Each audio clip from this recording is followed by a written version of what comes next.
Hey, what's going on, guys? Welcome back to my kitchen. We're gonna do another cooking video.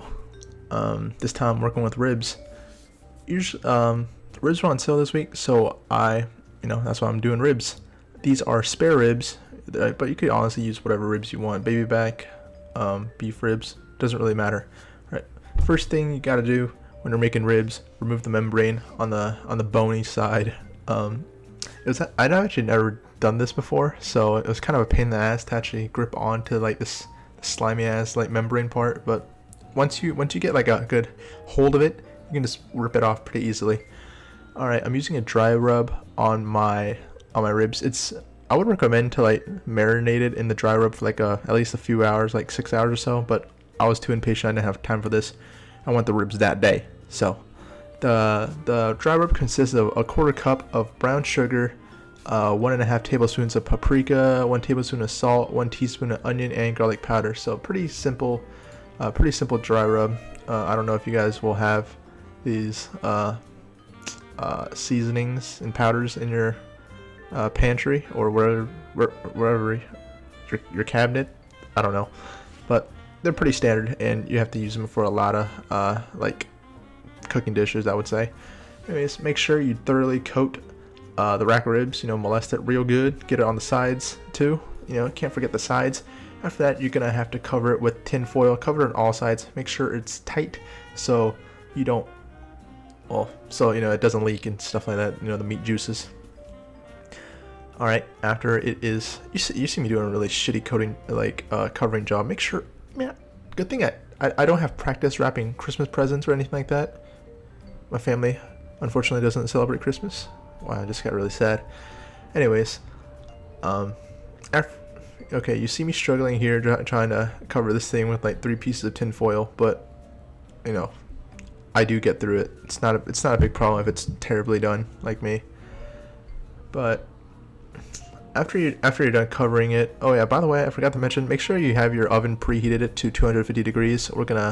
That's the temperature we're gonna cook these ribs at. We're gonna cook them for about 4 hours. I have to say, these ribs are not like exactly fall off the bone, but they're soft enough where you don't have to like struggle to like peel it off, rip it off with your teeth.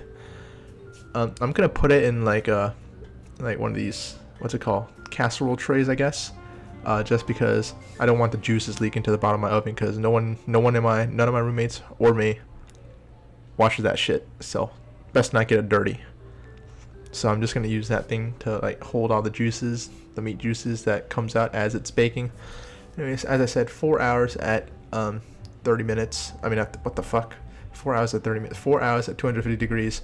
And then afterwards, I'm going to take it out and coat it with some barbecue sauce. You can make your own barbecue sauce. I didn't have the time, and I do not have the fucking patience to do that.